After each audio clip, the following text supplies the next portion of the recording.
Make the ground shake.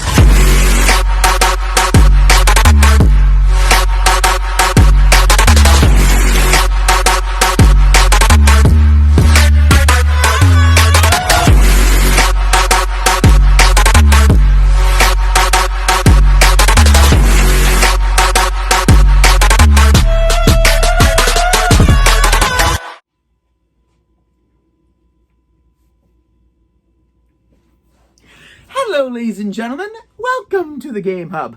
I am your host, Gamer K, and it is technically my first appearance in Villain Month for this year. And a lot of you are probably... What? Oh, the hair.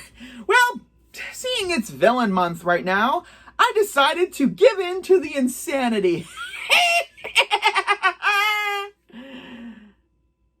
Okay, with the artwork and the hair, you all kind of guess what's coming up. Villains. Because once again, Villain Month is here, and it's time for another Top 13 video list. And for this month, this week at least, I've decided to go through television.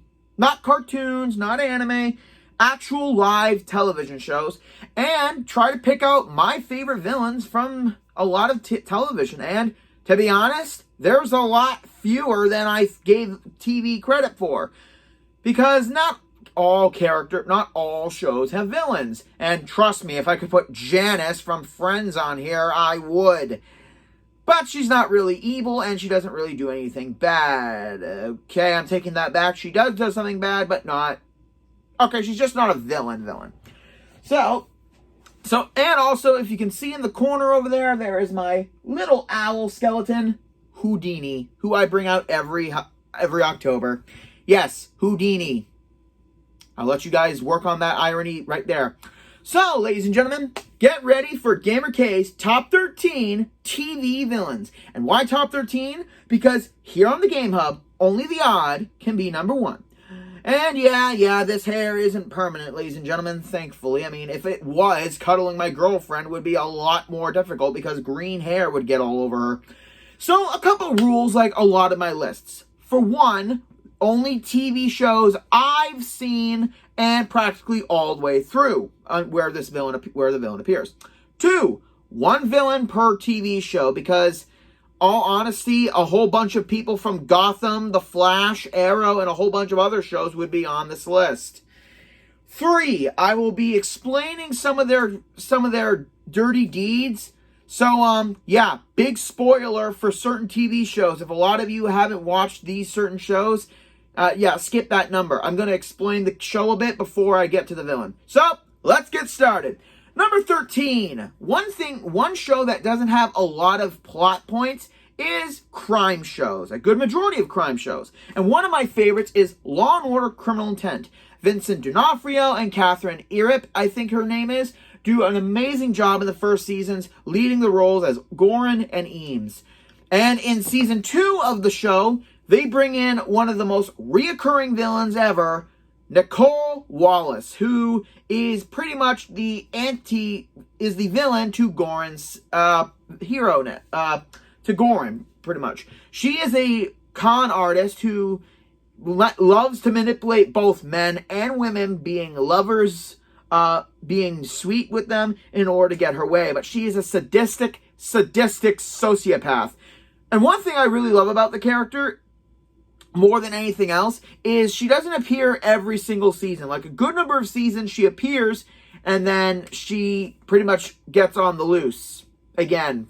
Somehow, she always breaks out.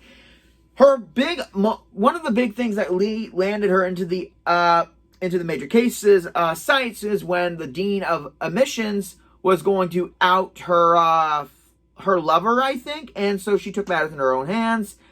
And oh boy, she leaves a trail of bodies her way. And don't let that fake Australian accent or British accent, whatever accent she's pulling, fool you. She is as cold as the Hudson River in February. I'm not from New York, but I'm just assuming it's cold. And one of the things that really makes her a good villain for this show that doesn't have a lot of returning characters is practically the fact her little bickering with Goran. It's kind of a flirtatious but kind of evil sense, kind of like a Sherlock Holmes and Moriarty thing, but with a female twist.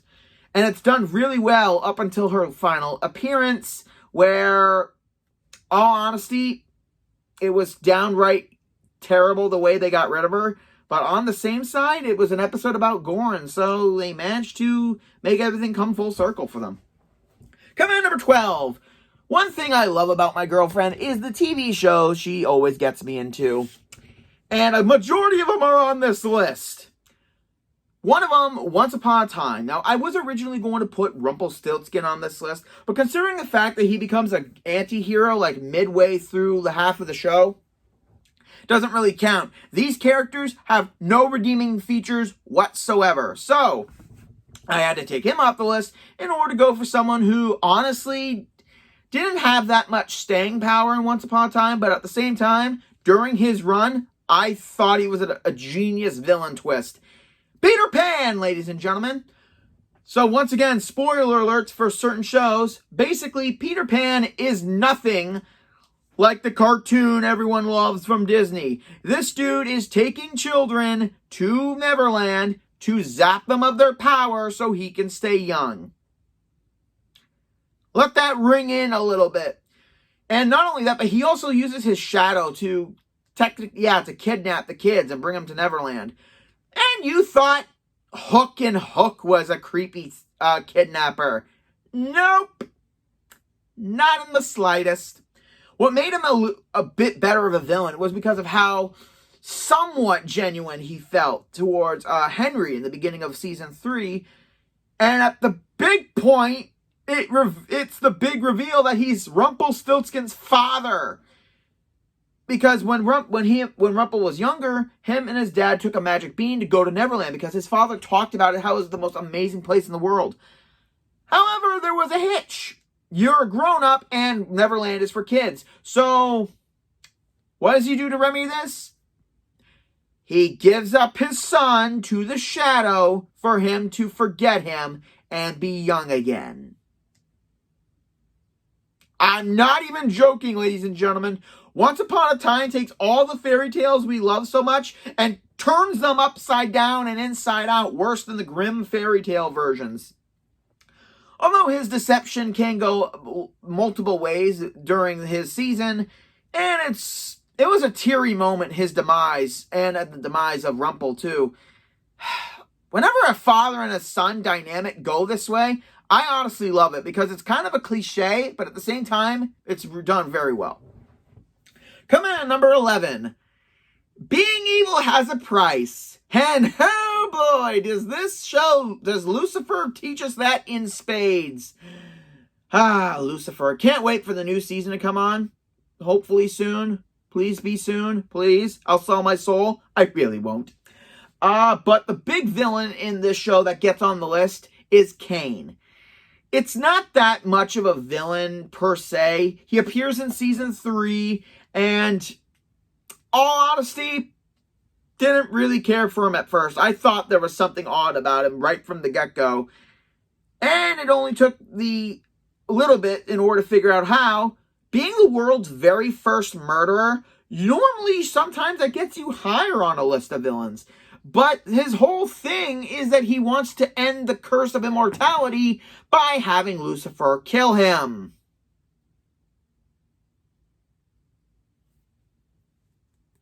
Yep, that time has passed. It was so quick and so overplayed. Not only that, but him just going after Chloe just to feel loved again, and then still being left vulnerable.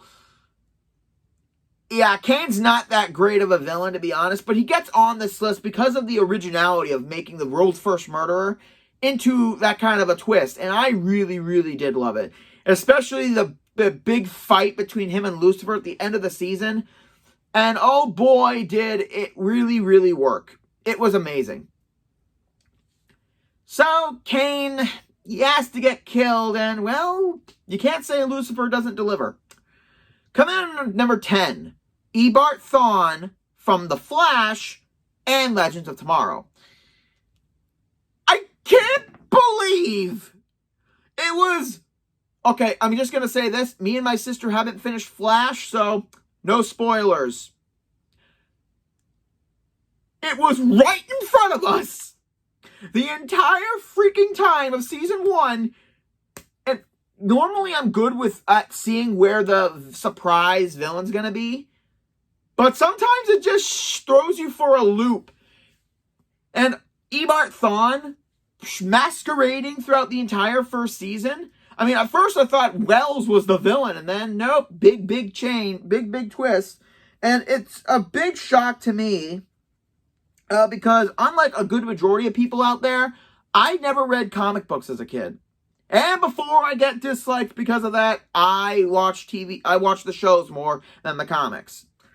And oh boy, Eobard was one heck of a villain. Manipulating Barry from the get-go just so he can get back to his own time. And screwing over practically everyone that gets in the way of Barry's progress. Even killing Cisco in a minute in order for it to go back in time and for that to be undone. I'm sorry, but that really made me scared for a little bit because I love the dude. Also, his role in season 2, I think, of Legends, getting Damien Dark and Merlin to help him get the Spear of Destiny, and also seeing him a bit scared with the Black Flash and everything. It just made him a little bit more of a villain, realizing that there are some things you can't always outrun. And it's something that really makes him a cool villain. And I really, really hope, and I know I haven't seen it yet, I really hope he appears in future episodes. I mean, I know things are ending a little bit soon, but still, I hope we get to see him run one more lap. Coming in number 9, NCIS is by far one of my favorite crime shows, mostly because of the unique blend of comedy as well as serious moments, and Area Soiree from seasons 1, 2, 1 and 2, and a little bit of the first bit of season 3, definitely get him on this list. When you literally go after one of Gibbs' team, a member of Gibbs' team, you better make sure you are bulletproof, buddy. And not only that, but just seeing like him in his first episode of season 1, I thought he was going to be one of those write-off characters. But then realizing that he's got a big terrorist plot, I honestly thought it was going to end well when I first saw the show. And then the big scene at the end of that episode where the bullet fired, and I'm gonna admit, I was crying a little bit because I honestly thought, I thought he was going to get away with it. And then figuring out he's Ziva's half-brother. And although I gotta admit, the episode after the bullet fires and he starts targeting the women up close to Gibbs, that is the straw that broke the camel's back, my friend. In all honesty, I never expected the ending of that episode to be as great as it was. Aerie wasn't a villain that was there for a long period of time, like the people on top of him in this list. But my God, he was a cool villain to start things off a little bit and make the way for bigger villains to come. Let's get to the next one. Number 8. I know that you know that I'm not telling the truth. Or maybe I am. Psych, ladies and gentlemen. If you haven't seen Psych, you have not watched one of the greatest crime shows / sitcoms ever. It's perfect. And a villain that actually, this one's a twofer. Mr. Yang and Mr. Yin. It's unbelievably amazing of how well these two villains interact with each other. And yes, they're a duo, but we don't figure that out until later on in the show. And they don't even appear a majority. They appear once in 3 different seasons. And that's something that really makes this duo really classic, because the way they toy with their victims. Mr. Mr. Yang will kidnap a victim and then leave various puzzles and clues in order to decipher the next location. Kind of like a trail of breadcrumbs leading to the next victim. And I love that about the first episode with these two.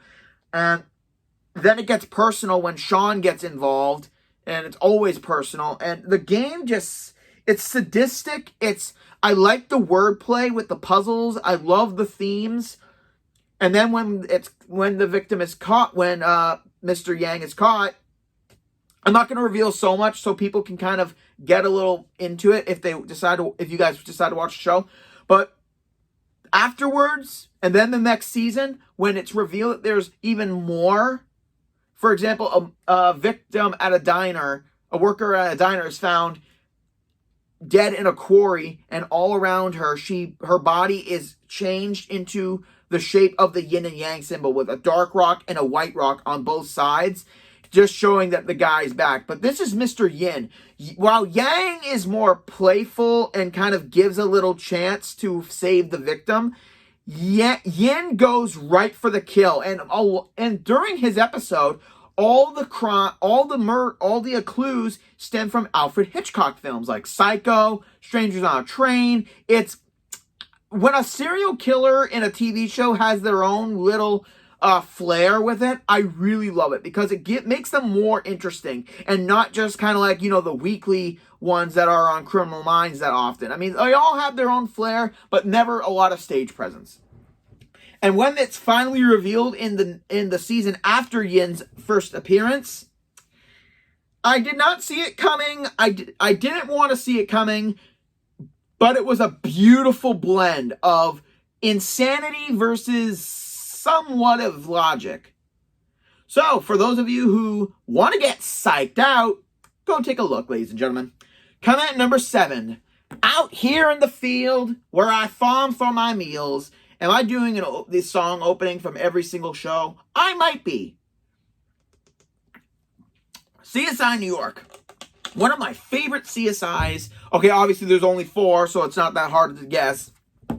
But for those of you who know I love puzzles, who I love reoccurring characters, Shane Casey gets on this list. First appeared in episode Hung Out to Dry, where a bunch of bodies are found with t-shirts on them that don't belong to the victim, and they all have really neat designs of Greek mythological references, indicating that this villain has some link to the victim, but you gotta crack the code. Turns out that all these victims were involved in the trial of Shane's brother, who he believed was falsely accused. And then after his brother killed himself, Shane Casey goes on another murderous spree, going after Sheldon Hawks. And then later on in the show, he comes back and starts going after Danny. And I will admit, the episodes where he is on here, he throws his own twist on things, from the shirts to a frame up to breaking out of prison to leaving other or kind of dollar origami clues. It's disturbing. It shows that he's got a meticulous mind.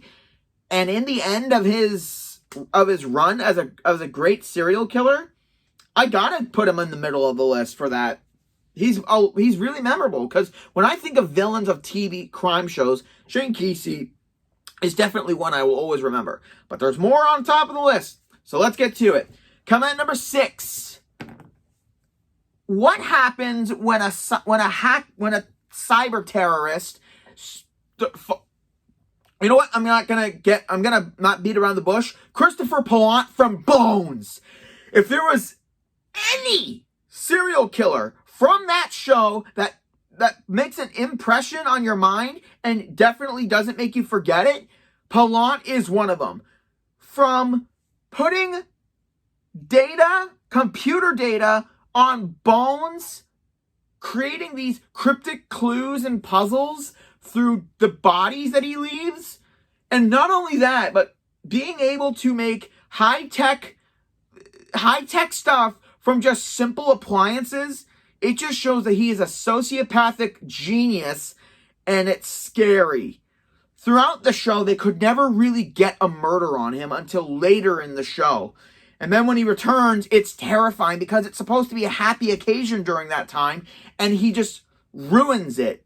And it's that kind of sadistic planning that really gets him high on the list. Not only that, but for some reason, I don't know why, but he kind of has an infatuation with Bones later on. And it kind of makes sense. Two people of logic who are kind of cold and distant from a lot of people. I guess I can see where that would have gotten to his subconscious and him trying to sabotage Booth and Bones' relationship. He's just a great villain and a dangerous one. So yeah, I gotta give him credit. I gotta give the villain credit. And his tech chops are bar none. Well, that little cyber bug got squished and deleted. Coming at number 5.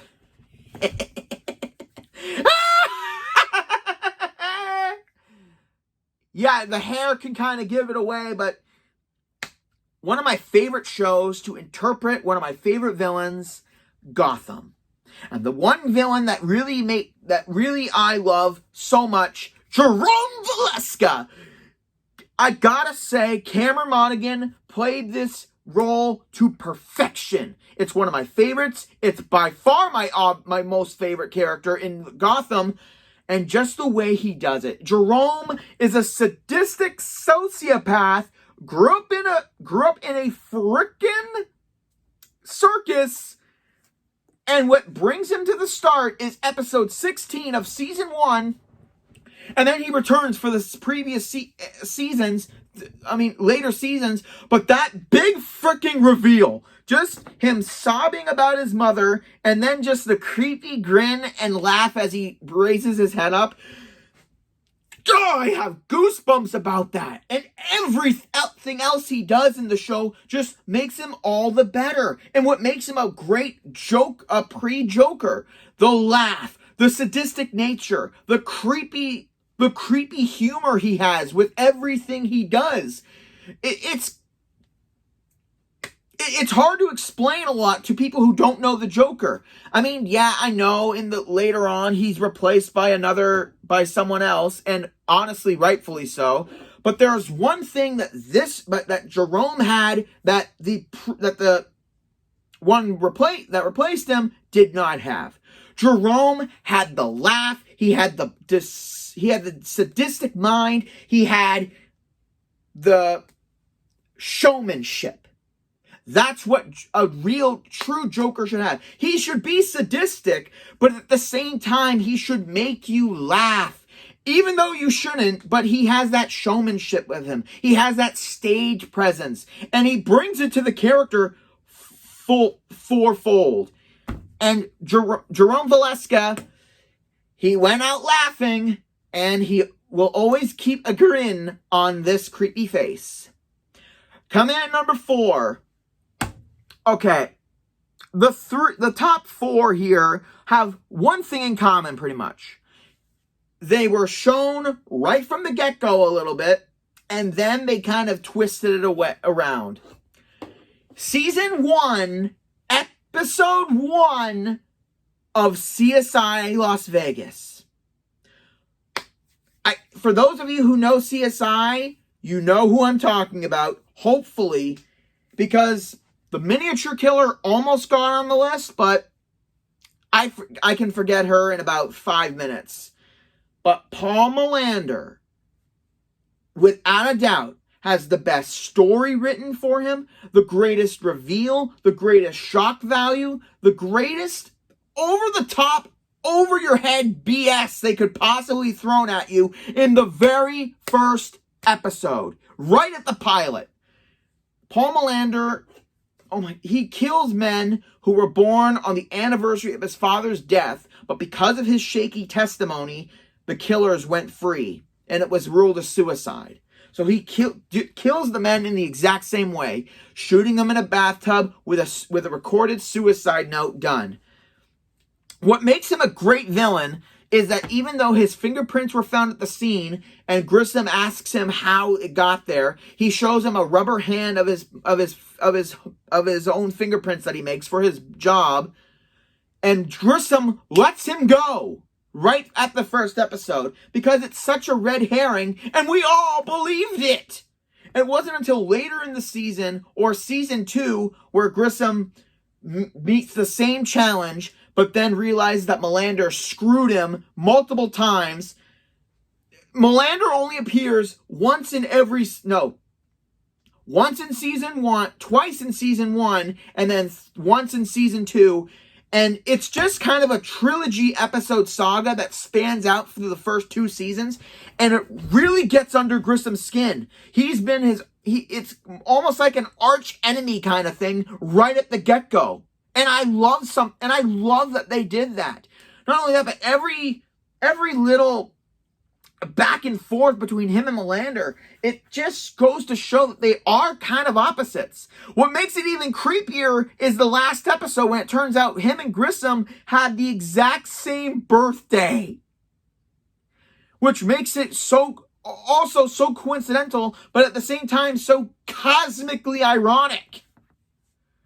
And he's just one of the villains of CSI that I will constantly remember. And anytime a show like this does something like this now again, I'm going to look forward to a villain like this that has that kind of quick dynamic right at the get-go of the show. He was a red herring right from the start, but then he grew into one of my favorite villains. All you gotta know is, who are you? And such a great villain. Coming at number 3, another show my girlfriend got me into. And I think this is something that she really hates about me. Just by listening to some facts, I can kind of piece it together in my mind what's happening. I didn't watch the show with her. I watched it afterwards. Just by her telling me what's going on, I made a prediction. And then when she found out, she called me and I was right. And I just love that look she gives me when I guess and I'm right. If you got a secret, you better keep it and take it to the grave. Charlotte Drake, a.k.a. A from Pretty Little Liars. Another villain right at the get-go that causes so much harm, so much pain, so much chaos into the liars' lives, and it's beautifully done. This is one of those villains that isn't revealed until near the end of the show, until they decide to come back for one more season and kind of discombobulate that whole thing. But it was beautifully done. Through 6 seasons, this villain was always in the shadows. Always in the shadows. Always operating via other people. And figuring out about all the secrets that these liars have. And it's beautifully done. This is a true mystery villain done right. And not only that, but I mean, yeah, we kind of see once in a while at the end of every episode, but at the same time, always wearing black gloves, wearing a big black hoodie, so we can't determine age, gender, or any distinguishing features. And not only that, but when talks to anyone in the show, like at the end of the season, they never say if it's a he or her or whatever. They always keep it in shadow, and they always do that every time. Even though you think you know where it's gonna end up, it's something that doesn't get done. I'm losing my words a little bit. Just one sec. It's something that is. It's not something that can easily be done a lot in TV shows.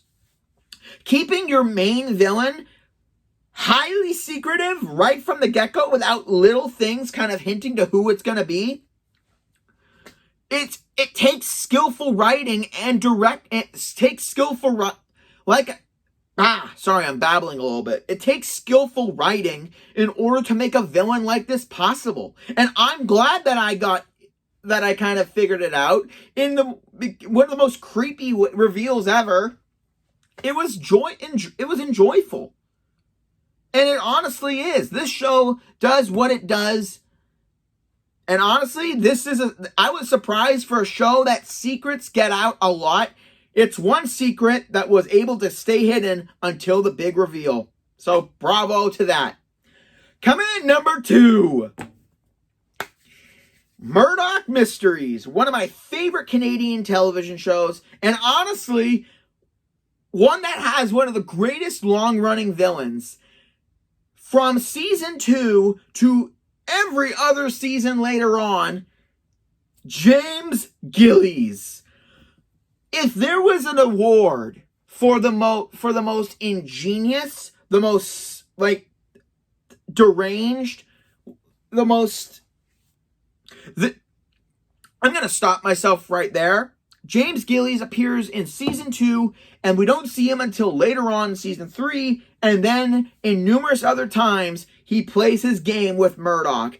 It's, again, another version of Moriarty versus Sherlock Holmes. The only difference is this one has to do with someone who's younger than him, but also more, I don't know exactly the word, but brilliant. In a lot of TV shows, it's always a battle of brawn versus brain, or brain versus brawn, or brawn versus brawn. It's always that. But this is one of the few arch enemies of a TV character where it's basically all brain. From the sadistic not puzzles, but all the sadistic clues he leaves, all the creepy traps and the ways he gets things done. It's done so beautifully and so well done that even a good number of points, you don't think of him until it's a big reveal. Like in the episode Crime and Punishment, The Devil Within, and it's just something that isn't thought of right from the get-go. But the minute you realize it, you don't want it to be true, because he's such a cool, fun villain, and it's always playful between him and Murdoch. It's playful, but it's also sinister and threatening at the same time. And everything that Murdoch went through in order to get this creep has you biting your nails at the edge of your seat every single time. And that's what gets him the number 2 spot, because he's such a memorable villain. The contrast between him and Murdoch it's so well done. You can't even think it was written that way, because the chemistry is there right after the first case with him. And it's a villain that I'm always going to remember. And honestly, I'm going to miss him now. And now, ladies and gentlemen, number 1. This one took a lot of time, because as much as I love Jerome, Charlotte, James Gillies, I love all the villains on this list with a couple exceptions. But this villain that grabbed the top spot is a villain much like Paul Melander and Charlotte. Very first episode. Constantly being referenced, constantly being talked about, constantly being seen in some way, but never really knowing who they are. And not only that, when you plan your entire show around one serial killer and you name all the episodes technically about him, that takes dedication, that takes timing, that takes amazing writing. And you don't need to be a mentalist to see who I'm talking about. Thomas McAllister, a.k.a. Red John from The Mentalist. Right at the beginning of the show, we are introduced to Red John via all the murders he does. Every little bit. We get to see Jane's suffering of why he wants to hunt down Red John. And throughout the show, he always has this cool demeanor about him with Patrick. But the minute something with Red John comes in, he just gets obsessed. He falls into that well of revenge and wants to get it out for his family, for what happened. And because it was the first episode, just the way he explains Red John's MO. First, you feel that sense of dread and fright. And then you open the door. You see the iconic smiley face drawn in blood. and then you see what he has done, it just sends a shiver down your spine. It really does. Just by him explaining Red John's modus MO, you really feel like you can sense that dread, that fear, that presence of evil within Red John at the crime scenes, even though it's a TV show. Not only that, but the entire show always being about trying to find who Red John is. And he comes close near the end. It's just beautifully done. And when Red John's finally revealed, it's a big shock. Honestly, to me, it is. And it just goes from one serial killer to an entire secret organization. And I gotta admit, Red John could give Organization 13 a run for their money. I'm not kidding. And the Templars, for that matter. The entire thing with Red John being the entire focus of the entire show until his defeat is beautifully done. And every single time he appears on camera, he's always wearing a mask. He's always hidden. It's something, once again, the same thing with Paul Melander and Charlotte. You know they're there, but you never really know who they are. And it's something that makes me really, really love the villain and the entire show in general. But finally seeing Patrick get what he was after so long, it's just something to applaud at. It's something beautiful. And that is why Red John grabs the top spot of this list. And ladies and gentlemen, that was my top 13 TV villains. I hope you enjoyed the list. Like, comment, subscribe down below. Tell me some of your favorite TV show villains. And coming up next week, a DLC review that's long overdue. So join me next week as we start ripping in the next video. This is Gamer K, logging out.